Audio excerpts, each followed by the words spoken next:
മജീദ്ക്കാ വീട്ടിൽ കുറച്ച് വിരുന്നാറുണ്ട്. എനിക്ക് 2-3 പാക്കറ്റ് സാധനം വേണോ? ഒരു പാക്കറ്റ് ബിസ്ക്കറ്റ്, ഒരു പാക്കറ്റ് മിച്ചർ, ഒരു പാക്കറ്റ് കോയലപ്പം വേണം. എൻ്റെ കോയലപ്പം പൊട്ടിയപ്പോൾ എല്ലാം അതവിടെ ബിസ്ക്കറ്റും എല്ലാം അവിടെ കിട്ടും. നീ തരാനുള്ള പൈസയും കൊണ്ടാ, എന്നിട്ട് നീ പറഞ്ഞാൽ മതി കേട്ടാ. നിങ്ങളെന്ത് നാന്ന് മജീദ്ക്കാ നാട്ടിൽ കാണാത്ത പോലെ അറിയുന്നത്? നിങ്ങളെ പൈസ ഇവിടുന്ന് ഇന്ന് തന്നിട്ടേ പോകും. നിങ്ങൾ തൽക്കാലം സാധനം എടുക്ക്. നിങ്ങളെന്ത് നായത്? പൈസ തരാണ്ട് ഇവിടുന്ന് വിട്ട തന്നെ കേട്ടാ, എന്നിട്ട് എടുത്തിട്ട് പോയാൽ മതി. എത്രയാന്ന് പൈസ? എത്രയാന്ന് ഇന്നത്തെ അടക്കം 3600. 3600 അല്ലേ?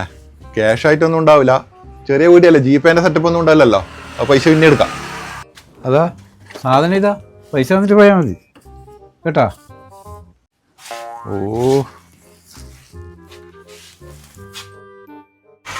ആ ചെയ്തിട്ടുണ്ട്. അങ്ങനെ നീ പോലല്ല, ഒന്ന് നോക്കട്ടെ, ചെക്ക് ചെയ്തിട്ട്. മനാഫ ഒന്ന് ചെക്ക് ചെയ്താ. ആ ഒന്ന് ചെക്ക് ചെയ്താ. അല്ലപ്പോ നമ്മൾ ഇങ്ങനെ വിശ്വാസമില്ലാണ്ടായി പോയനാ. വാ മോനെ വാ, ഞാൻ കാണിച്ചു തരാം. വാ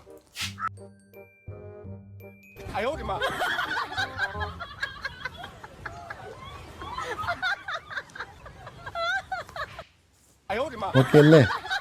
ഓപ്പാ ചെയ്തിനി. ഓക്കെ അല്ലേ? ഓക്കെ. ആ